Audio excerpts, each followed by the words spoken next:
Tá gravando aí? Tá aparecendo aqui. Então, bom dia. Hoje a gente vai discutir aqui questões, né? Que caem no formato, prova no formato de prova de residência, né? Prova prática. E o objetivo é olhar os achados de imagem da hipótese diagnóstica. Então, esse exame aqui é um exame de raio-x de coluna cervical. Raio-x de coluna cervical, a gente pede AP e perfil. Ou seja, no AP nós vemos os processos unciformes que só são vistos nessa incidência, nesse segmento, na verdade, só são vistos nesse segmento de coluna cervical, porque é uma estrutura característica dessa porção. E no perfil, nós vemos os corpos vertebrais, os espaços intervertebrais e os processos espinhosos e os pedículos e as articulações interapofisárias, que no perfil também só são vistos nessas incidências. Então, o que esse paciente tem? Tem redução dos espaços intervertebrais, tem os corpos vertebrais de altura preservada, osteófitos marginais, e quais são os espaços que estão reduzidos? Aqui a gente tem C2, então C2, C3, C4, C5, C6, C7 e C7D1. O D1 não necessariamente precisa ser visto, a gente tem que ver os 7 corpos vertebrais, né, cervicais. Isso são os osteófitos marginais, e aqui tem a redução do espaço em C6, C7, com esclerose das superfícies apostas. Esse achado de osteófitos marginais, redução do espaço articular, que no caso aqui é o espaço intervertebral, esclerose ou cistos subcorticais, é compatível, é característico de espondiloartrose. E espondiloartrose é um achado que se manifesta dessa forma. Tem que ficar muito claro isso na cabeça de vocês, porque é o beabá, é o dia a dia de todo médico, e principalmente, como é uma coisa muito comum, todo mundo tem que saber. Ok? Então, a hipótese, os achados que eu queria que colocassem, que tem que ter, conter, osteófitos marginais, redução do espaço intervertebral, esclerose das superfícies apostas e espondiloartrose cervical, no caso. Próximo casinho.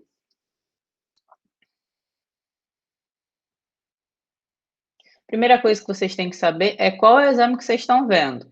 Então, esse é um raio-x de joelhos, AP, essa incidência. O técnico até deu a dica aqui, com carga. O que quer dizer com carga? Ele sensibiliza mais o exame para você ver a redução do espaço articular. Ou seja, vocês vão avaliar as mesmas coisas que eu falei previamente. O que eu falei para a coluna, você vai transpor e reproduzir para outras estruturas. Aqui, no caso, os côndilos femorais estão ok, então vamos apresentar a anatomia, né? Côndilo femoral medial, côndilo femoral lateral, platô tibial medial, lateral, eminências intercondilares e cabeça da fíbula. Redução desse espaço articular, e esse aqui está mais reduzido ainda, e a gente confirma essas informações no perfil. No perfil, nós temos redução realmente do espaço articular, e aqui eu olho o espaço fêmuro-patelar também. E olha a patela com a sua base, o ápice é para baixo. Aqui é a tuberosidade anterior da tíbia, e então a gente tem achados. Esse aqui é o perfil esquerdo, aqui no Acre a gente coloca o esquerdo para a porção anterior virada dessa forma e o direito virada para cá. Mas o técnico vai dar colinha, geralmente, de qual lado que é. E aqui o perfil direito, a gente achou as mesmas informações. Então, o aspecto aqui é uma incidência ainda adicional que nós usamos para ver o espaço fêmuro-patelar melhor, e a patela e a tróclea, que é onde fica a patela fixada, né? e nós conseguimos avaliar se essa tróclea ela é displásica, se ela é realmente normal, se não tem lateralização da patela, se o espaço fêmuro-patelar está ok. E então, essa paciente não tinha redução desse espaço. E a incidência axial é adquirida pegando o paciente com o joelho dobrado, né, de cima para baixo. Então, essas são as incidências. Teria que falar que se tem raio-x de joelhos, AP, perfil e axial da patela. Geralmente pedem para colocar qual é o exame, quais são as incidências, as fases, sequências, os exames correspondentes, né? Fase para TC e sequência para ressonância. E as incidências AP, perfil e axial da patela com os achados de imagem de redução do espaço articular femorotibial medial. O espaço articular está discretamente reduzido, sobretudo do lado esquerdo. Então, isso aqui é um aspecto compatível com gonartrose, artrose do joelho. E existe uma classificação que é chamada classificação de Deju, que ela é colocada para classificar de forma comum, tanto para os reumato quanto os ortopedistas, principalmente para quem tem propensão a injetar ácido hialurônico, né? E aí, aqui é o grau 2, quando há apenas redução do espaço da hemicúpula, do espaço femorotibial medial. Quando há um pinçamento completo com insinuação desse côndilo em conflito com a espinha, insinuando seu melhor, é o grau 3. Quando está conflito e já tem formação ou de genovaro ou genovalgo, né, dependendo se é para cá ou para cá, redução do espaço, se é femorotibial medial ou lateral. Lembrar, genovalgo, quem valga não cavalga, então ele vai ter os joelhos para dentro. E o genovaro, ele tem o joelho para fora, ok? Então, é assim que a gente vai saber, isso já é sinal de instabilidade, aí seria um gonartrose grau 4. Esse aqui é um gonartrose grau 2. Certo? Próximo casinho, então, vamos voltar.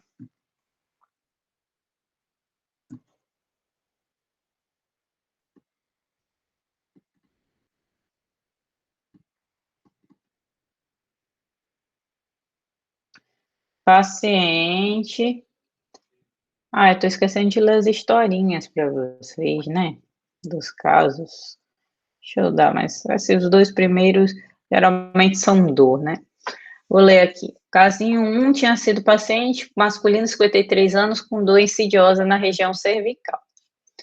E o paciente, o casinho 2, é um paciente feminino, 69 anos, com dores nas articulações, notadamente nos joelhos.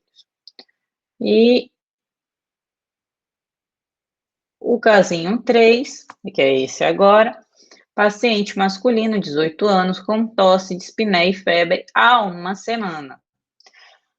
Ou seja, a gente está procurando um paciente com síndrome febril e tosse. Nós temos aqui, que eu falei, sempre que olhar a técnica do raio-x. É a primeira coisa que vocês vão avaliar. Então, vocês vão avaliar se as escápulas, se as clavículas estão centradas. Esse exame está um pouquinho rodado, muito discretamente rodado. E avaliar a técnica RIP-M, né, de Rip-Morten. Então, R, rotação, a gente já avaliou. I é inspiração, que a gente conta os arcos costais. Então, 1, 2, 3, 4, 5, 6, 7, 8, 9, 10. Ele respirou bem, porque a gente tem que ver de 10 a 11 arcos costais no nível da hemicúpula diafragmática direita. Ele podia ter respirado um pouquinho melhor para esse décimo ficar um pouquinho acima da hemicúpula diafragmática direita, né? E o P de penetração. Aqui o exame, ele está numa penetração adequada, mas a gente poderia deixar ele um pouquinho menos penetrado.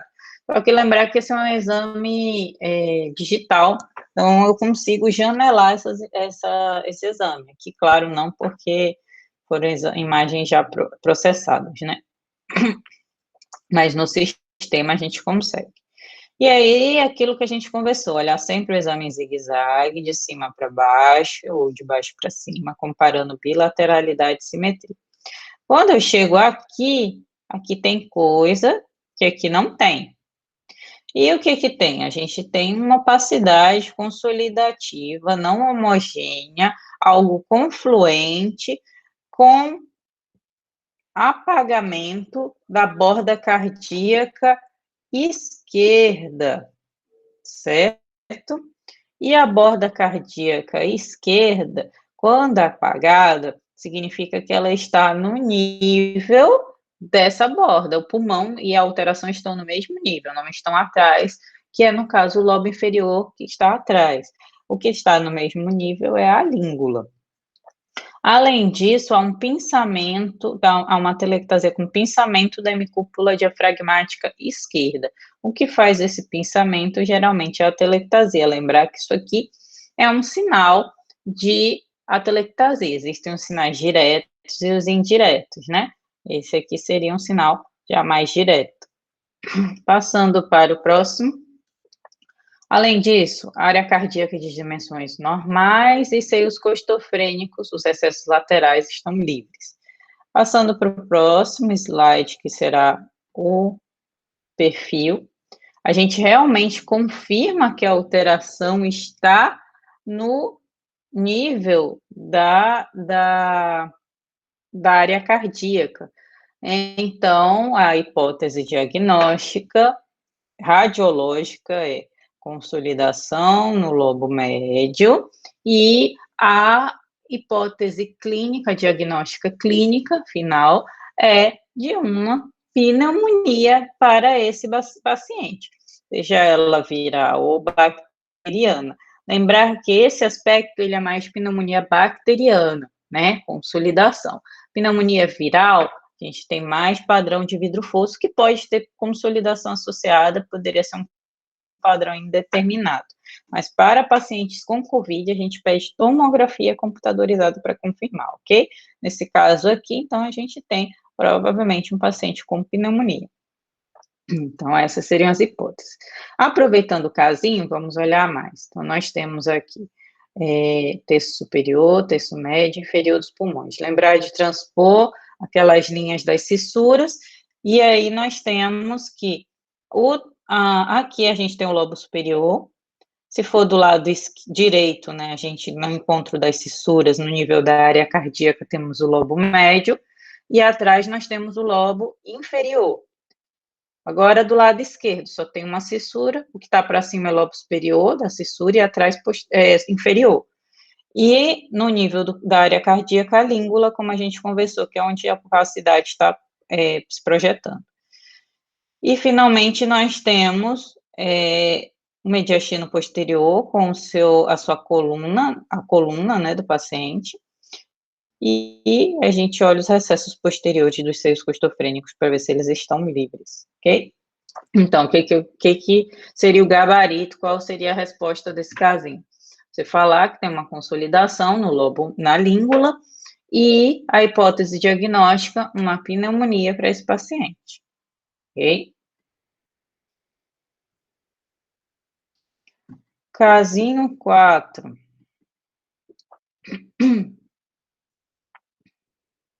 Nós temos um paciente feminino, 81 anos, com dor crônica articular. Vejam que é um raio-x de joelho em AP com carga. O joelho é o direito, é importantíssimo você falar qual é o joelho. Viram que eles não falaram para justamente você dizer. Lembrar que o paciente está de frente para vocês. Então, o joelho direito, né, que o côndilo medial está interno, geral, que é a anatomia, né? E nós temos osteófitos marginais nos côndilos femorais e nos platôs tibiais. Temos redução importante desse espaço articular com pinçamento da hemicúpula interna, que é o espaço articular femorotibial medial. E há o conflito das eminências intercondilares com o côndilo femoral lateral e o aspecto de alteração do geno, né?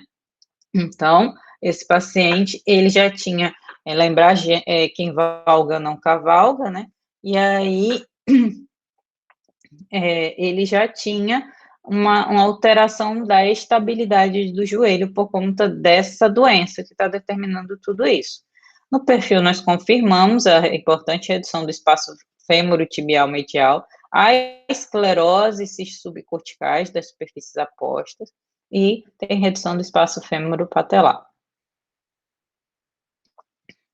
Esse aqui é o joelho esquerdo. Aí, aqui já tem redução do espaço fêmuro-tibial lateral, né? E também já tem instabilidade com insinuação já, mudança do geno já por conta dessa redução do espaço. Então, essa paciente, ela já tinha os mesmos achados de esclerose, né, das superfícies apostas, e esse é um aspecto de artrose que nós falamos, só que aqui é uma artrose grave, aquele paciente inicialmente era uma artrose leve. Aqui nós temos gonartrose grau 4, segundo a classificação de Dejoux. Já tem alteração conflito das espinhas, importante, tem uma importante mudança do geno do paciente, já tem da questão para classificar, né, como geno VAR, o geno valvo, e aí no aspecto é compatível com gonartrose grau 4. Então, gabarito para prova de residência e para a prova. Nós temos os teófitos marginais do joelho esquerdo, direito, os teófitos marginais, femorais, tibiais e patelares, redução do espaço articular femorotibial medial com esclerose das superfícies apostas, importante redução. E já tem conflito, né? Insinuação com mudança do geno. Já do lado esquerdo, nós vamos ter redução, os teófitos marginais, né? De forma mais discreta, um pouco mais discreta, e redução do espaço articular femorotibial lateral com esclerose das superfícies apostas e também com instabilidade por mudança do geno. O aspecto é compatível com gonartrose grau 4. Essa a hipótese diagnóstica dessa paciente. Ok. Casinho 5. Nós temos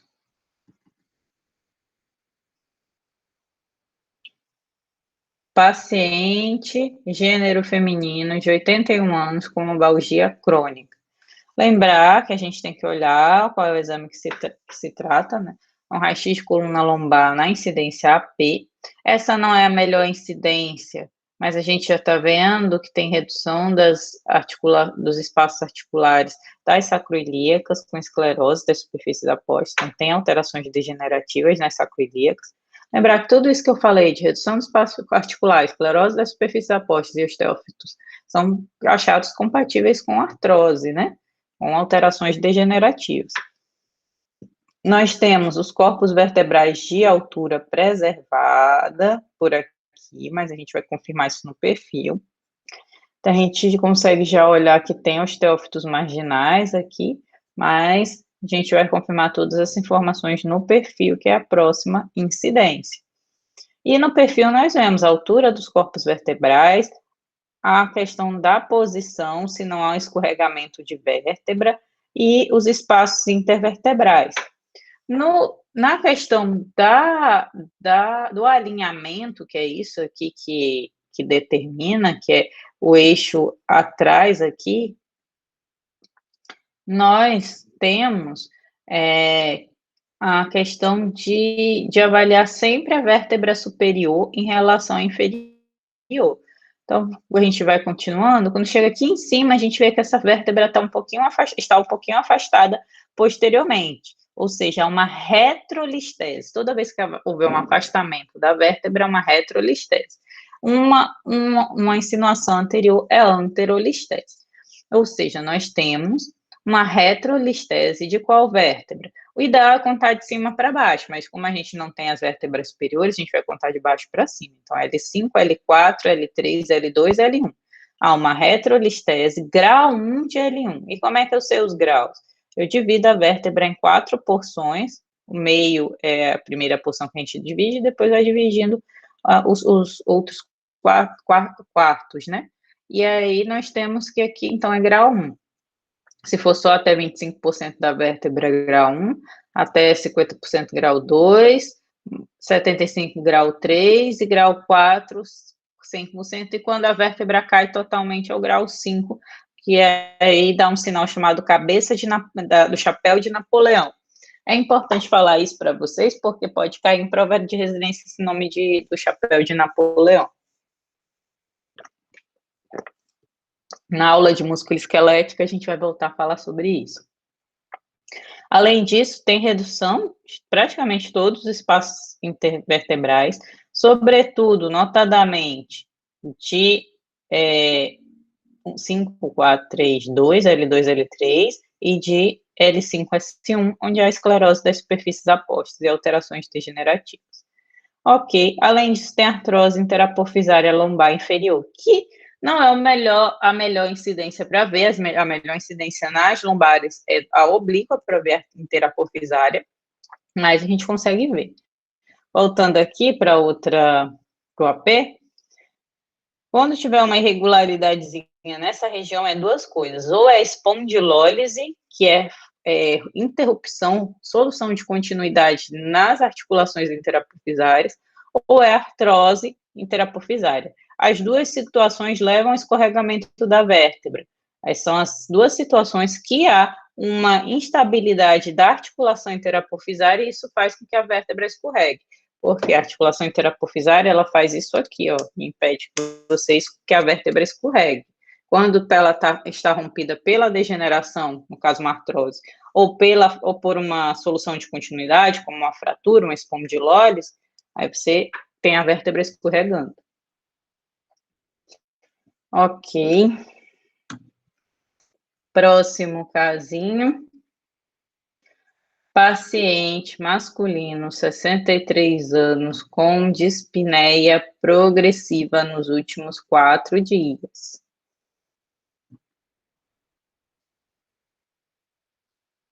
E aqui nós temos, então, um hemitórax opaco, né? E nós vamos ter que lembrar as causas de hemitórax opaco. Quais são as causas? Antes de passar para conferir os achados de imagem, vamos ver a técnica. O exame paciente estava um pouco rodado, então eu vejo o R do HIP. A inspiração, vamos contar os arcos costais. 1, 2, 3, 4, 5, 6, 7, 8, 9, 10, 11, 12. Aqui fica impossível contar, vocês já perceberam, porque eu não sei onde começa, onde termina a hemicúpula. Eu estava contando justamente para mostrar para vocês. Mas eu consigo contar o arco costal, mas não sei, o pulmão está colabado, não dá para contar a inspiração. Aí eu vou contar o outro lado. 1, 2, 3, 4, 5, 6, 7, 8, 9, 10, 11. Ele está bem expandido do lado esquerdo, mas o direito está colabado, né? Na penetração, geralmente ela fica um pouquinho comprometida nos casos de hemitórax opaco, por conta da diferença do contraste. Mas foi um exame bem penetrado, principalmente diante de um hemitórax opaco. E não movimentou. E quanto aos achados de imagem? Então, eu tenho uma opacidade ou hipotransparência acometendo o hemitórax direito em sua totalidade, vírgula, convelamento do seio costofrênico ipsilateral. A área cardíaca de dimensões de avaliação prejudicada devido ao hemitórax opaco, mas de dimensões aparentemente aumentadas, porque se for isso aqui, se eu for transpor para cá, já vi que está menor, que para cá não, né? Para cá. Essa região, já vi que está menor, ou está maior do que o hemitórax. E fora isso, esse seio costofrênico esquerdo, recesso lateral, está aparentemente livre e tem uma aorta alongada e ateromatosa. Vamos para o perfil agora. No perfil, aquele seio costofrênico esquerdo, ele está pouco agudo, o recesso posterior. Então, pode ser que tenha um velamento do direito e o esquerdo está velado, o posterior. Lembrem-se que eu falei que o posterior é o primeiro que vela, o primeiro que oblitera, é o que a gente tem que avaliar, porque os derrames pequenos vão se manifestar no perfil, não no PA. E confirma o hemitórax opaco. Quais são as causas de hemitórax opaco? Né? Aqui ele fez um perfil direito também para mostrar os dois lados do velamento, mas não tinha tanta necessidade. Quais são as causas de hemitórax opaco? Aqui vocês só vão falar que é um hemitórax opaco, é a hipótese diagnóstica, mas se quisesse ganhar um plusinho, né, vocês iam falar causas de hemitórax opaco. A traqueia aqui está centrada, isso é fundamental, é importantíssimo falar também lá nas informações do laudo. Por quê? Porque meu raciocínio vai mudar totalmente. Quando a traqueia está desviada, quais são as causas de hemitórax opaco? Derrame pleural volumoso e também uma massa empurrando o mediastino. Essas são as principais. Quando há uma retração da traqueia, há uma atelectasia total do pulmão direito e ou então sinais de pneumectomia, né? Tirou o pulmão, atresia pulmonar, paciente pediátrico. Mas esse caso aqui, a traqueia está centrada. O que poderia justificar? Provavelmente tem uma força empurrando e uma força retraindo que equilibra as forças. Então, pode haver um derrame pleural volumoso com uma telectasia que está do pulmão todo, né, total, e aí está havendo um equilíbrio da retração e o rechaço da traqueia, e por isso ela está centrada. Essa seria a minha principal hipótese diagnóstica. Ah, professora, dá para afastar que tem uma massa aí pulmonar, que tem um tumor endobrônquico com derrame pleural? Não, aí só hemitórax opaco, caros alunos, tem que prosseguir a investigação com tomografia computadorizada com contraste, preferencialmente, para poder afastar que não tenha nenhuma massa, nada subjacente aqui. Ok, mas a hipótese diagnóstica, vocês iam colocar hemitórax opaco. Próximo casinho. Paciente feminino, 61 anos, realizou exame de rotina.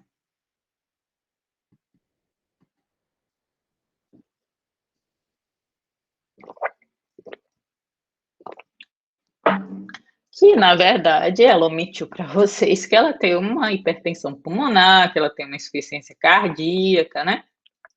Que ela tem uma hipertensão arterial, sistêmica. Por quê? Porque a gente está olhando que esse exame não está normal, né? Vamos lá. Primeiro, conferir a questão da técnica. A gente tem um tórax rodado, né? Um exame não está centrado. Ele está bem respirado. 1, 2, 3, 4, 5, 6, 7, 8, 9, 10. Então, respirou bem. A penetração está ok. E vamos avaliar parte agora de alterações. Tem um espessamento pleuropulmonar apical bilateral. O que é isso, professora?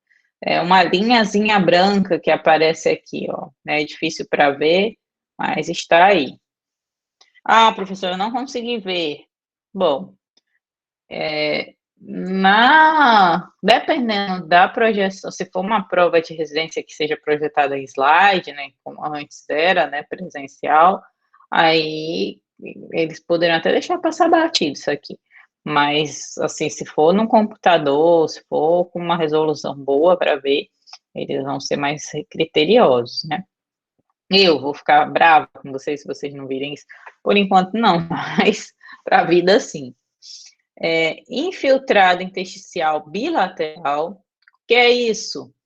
esse pulmão, ele está com aspecto de pulmão sujo. Você vê muito bem, como se fosse muito vaso, muita proeminência vascular. Isso não é normal. Isso aqui é compatível com infiltrado, principalmente quando toca a parede torácica. Em condições normais, o vaso não toca a parede. Ele nem pode estar muito distante, porque isso é pneumotórax, nem pode estar muito perto, porque isso é infiltrado, nas bases pulmonares do paciente, principalmente. Fora isso, ele tem uma hipotransparência também nessas bases pulmonares bilaterais, tem a área cardíaca aumentada, bastante aumentada, inclusive com um sinal aqui já da bailarina, né, ou da abertura.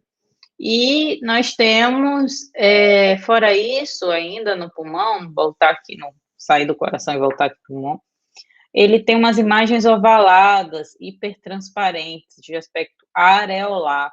Então, isso aqui, essa paciente tem também, provavelmente, bronquiectasia. São essas imagens ovaladas que vocês estão vendo aqui. Então, deve ter bronquiectasia associada.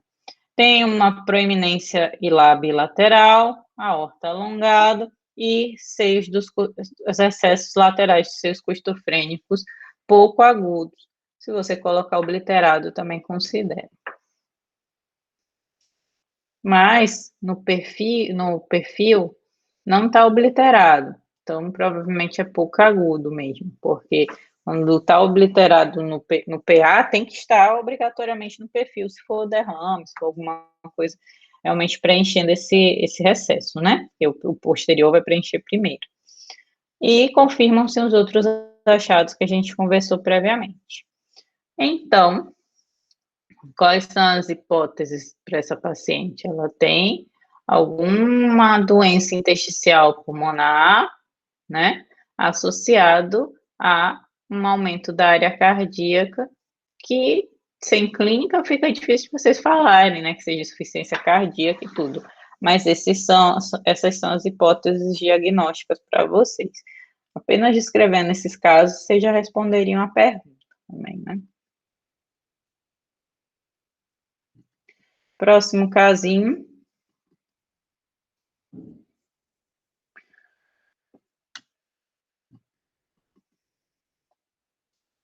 Paciente masculino, 74 anos, realizou o exame a pedido do cardiologista por dispneia progressiva. E ele tinha, também, não foi colocado aqui na historinha, mas ele tinha relato de doença pulmonar crônica já. E aí, assim, nós temos um exame um pouquinho rodado, inspiração, 1, 2, 3, 4, 5, 6, 7, 8, 9, pouco expandido, né, pouco inspirado, e penetração tá ok, né, você vê mais as vértebras superiores do que as inferiores. Agora nós temos um pulmão pouco expandido no laudo, né? Comparem um lado com o outro, vejam que tem um infiltrado intersticial importante, vocês veem, inclusive, encostar, bem nítido isso, encostar a parede do tórax, essa proeminência, né, do interstício. E nós temos ainda aquelas bronquiectasias que eu falei, que são as imagens ovaladas areolares hipertransparentes, isso é compatível com bronquiectasia. E temos hipotransparência no terço médio e inferior do pulmão esquerdo e inferior do direito. Então, no terço médio do pulmão esquerdo e inferiores dos pulmões. E temos velamento dos seios costofrênicos. A área cardíaca está de dimensão de avaliação prejudicada por conta dessa hipotransparência aqui. Eu não consigo dizer onde começa, onde termina, mas ele tem a aorta alongada e tem esternorrafia. Provavelmente a área cardíaca também é aumentada, né? E no perfil, a gente confirma o velamento dos seios costofrênicos e temos sinais de espondiloartrose dorsal e confirma a esternorrafia, que a gente já falou. Fora isso, a gente vê que ele tem um pulmão hiperexpandido, né? Apesar de ele não ter inspirado direito, ele tem aumento do espaço retroexternal. pode ter até um enfisema associado aí. Mas se vocês não vissem o enfisema, era o menos importante. O importante é que vocês vissem que tem doença intersticial e que tem essas hipotransparências, inclusive paramediastinais, e tem achados de doença cardíaca. O aspecto é compatível com o paciente que tem doença intersticial e sinais de congestão pulmonar. Esse é o aspecto de um paciente com essa clínica e essa hipótese diagnóstica, né? Então, se eu já estou falando que ele é cardiopata, e aí ele está evoluindo com dispneia progressiva, pela própria clínica, eu já mentalizo o que eu vou achar. E aí aqui eu confirmei a congestão e vi ainda que ele tem doença intersticial, né? Apesar da doença da clínica, da história clínica não ter me escrito. Mas, assim, caros alunos, clínica para radiologista nunca tem, impressionante, né? O pessoal faz de maldade, eu acho, para poder a pessoa testar, só pode. As brincadeiras à parte, eu sei que tem o tempo, tem a correria e tudo, as pessoas não colocam no pedido, mas vocês, por favor, coloquem, porque ajuda muito, vocês estão vendo. Próximo casinho.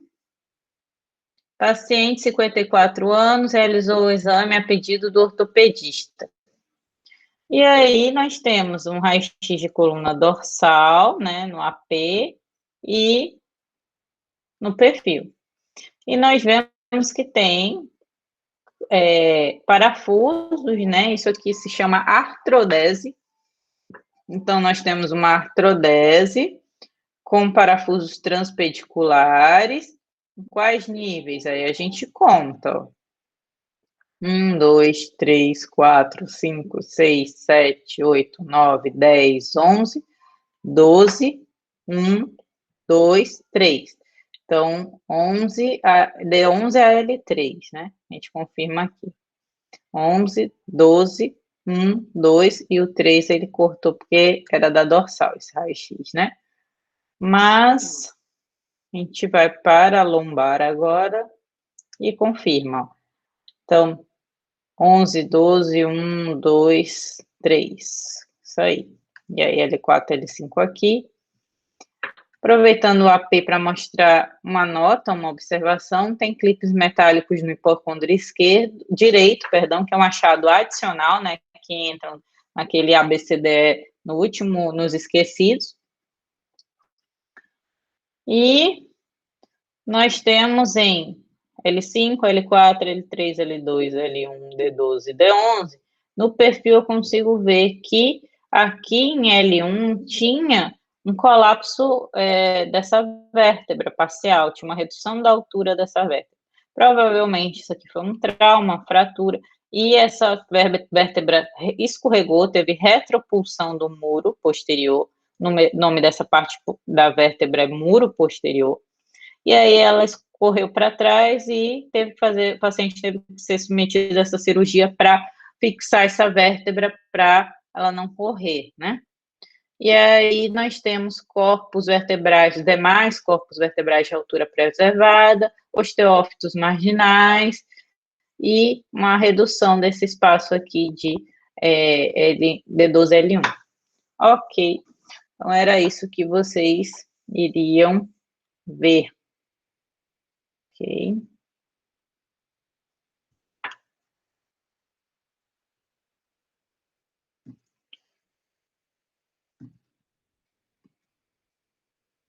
E o último casinho de raio-x. Paciente masculino, 57 anos, realizou o exame a pedido do cirurgião geral. É assim as histórias, quando vem. E aí, o que vocês imaginam? Esse paciente, ele foi submetido a um procedimento cirúrgico, né, de drenagem, por questões de um pneumotórax, um derrame pleural para poder tratar. E quando vocês estão vendo aqui, nós temos que avaliar da mesma forma a técnica, né? Vendo que a técnica está tudo ok. E vejam o seguinte, sempre comparem um lado com o outro e bilateralidade e simetria. Vocês lembram que eu falei para vocês que a gente tem que ver o vasinho encostar quase, não encostar totalmente, porque senão é doença intersticial, mas chegar próximo. E aqui não está chegando, então esse paciente tem um pneumotórax à esquerda. E tem um hemitórax esquerdo sob drenagem, cujo dreno encontra-se. Tem que falar a topografia do dreno, porque isso é fundamental, já que o dreno me diz se ele está a imagem me diz se o dreno está posicionado adequadamente ou não para aquele procedimento, né? Então a gente olha as duas incidências, a gente vê que está no terço superior, agora a gente vai ver se está posterior. Está no terço superior, mas em situação mais medial, né?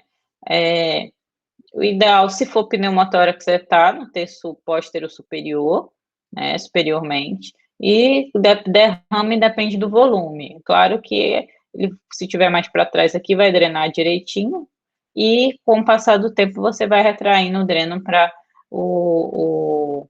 drenar as porções mais distais dos pulmões, né?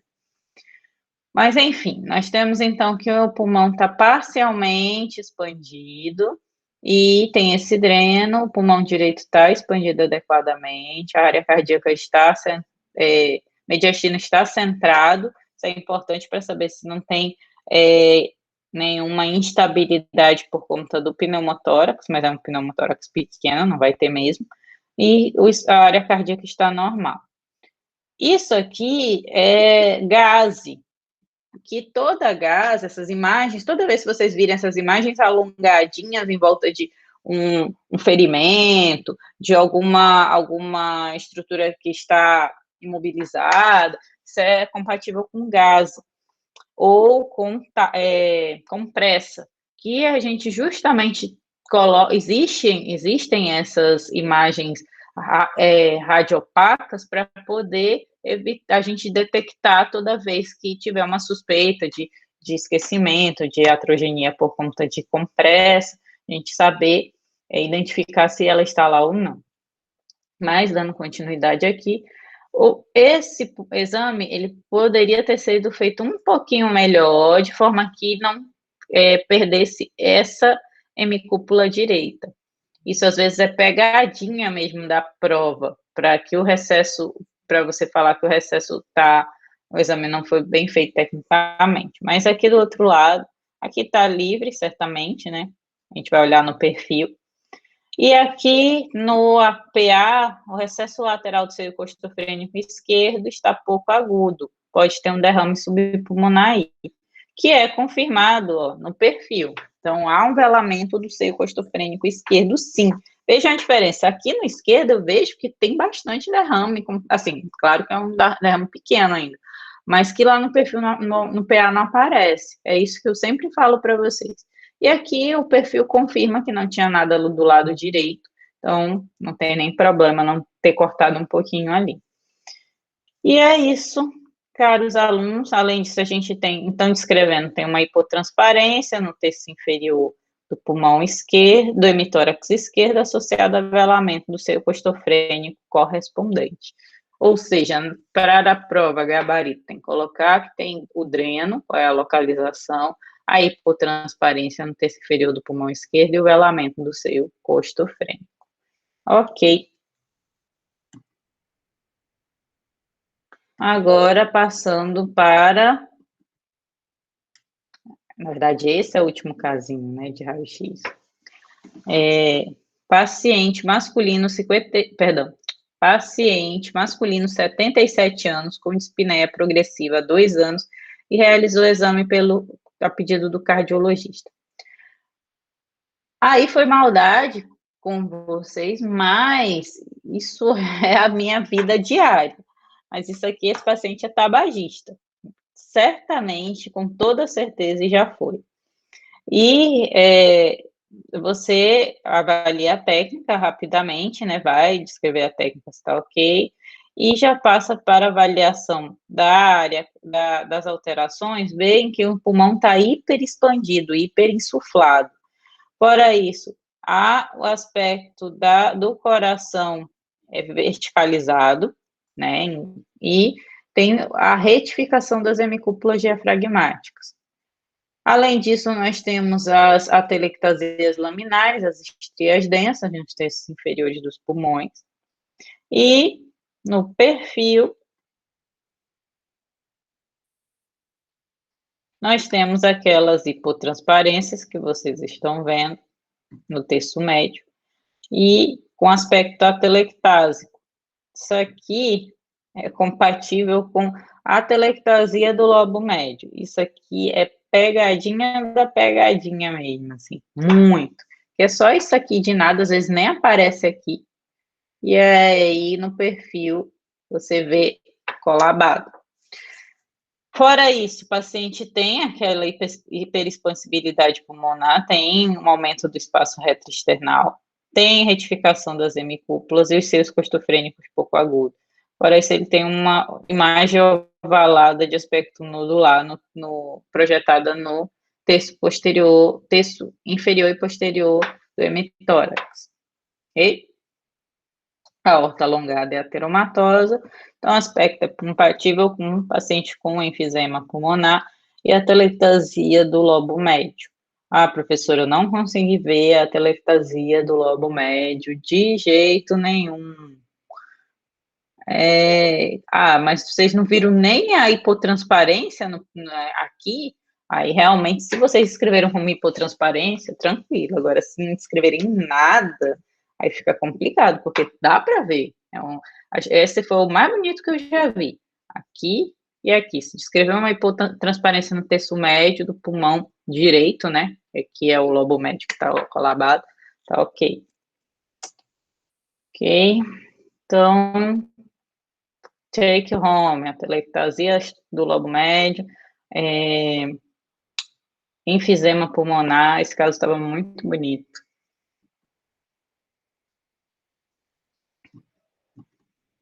E um casinho de TC, que o objetivo aqui, na verdade, é nível leve, né, easy. Exame da primeira imagem. Mostrar, falar se é um exame qual é o exame com contraste, qual é o exame sem contraste, qual é a fase arterial, qual é a fase portal e qual é a fase tardia. Então, vamos começar da primeira figura para a última. Essa primeira figura é proposital ter esse nível. Eu estou mostrando o baço homogêneo numa fase venosa, né? Então, é um exame com contraste venoso numa fase venosa portal. Seria a primeira figurinha. A segunda, a mesma coisa, também fase venosa, só que agora no rim aqui em fase nefrográfica. Terceira figurinha, fase sem contraste. E cai na prova de residência assim, para você saber se tem contraste, se não tem contraste, qual é a estrutura. Aí pode assinalar para falar qual é a estrutura. Aqui eu queria só que falasse se era sem ou com contraste. Eu não vejo nenhuma informação, nem de contraste oral, nem de venoso, então exame sem contraste. Olha a diferença daquele para esse. Nessa imagem já é um exame com contraste por via venosa, mas na fase arterial, porque a artéria está preenchida pelo meio de contraste, o baço está em aspecto endilhado. E nós temos aqui a fase córtico-medular, que é a fase arterial no rim.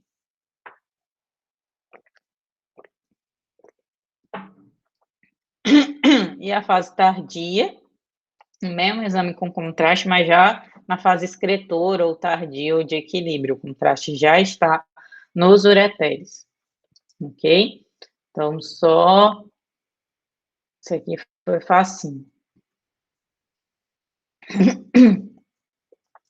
Certo? Ou seja, o objetivo é vocês aprenderem a descrever. E também, isso aqui é muito clássico de prova de residência. Então, fiquem ligados aí. Vou encerrar aqui a gravação.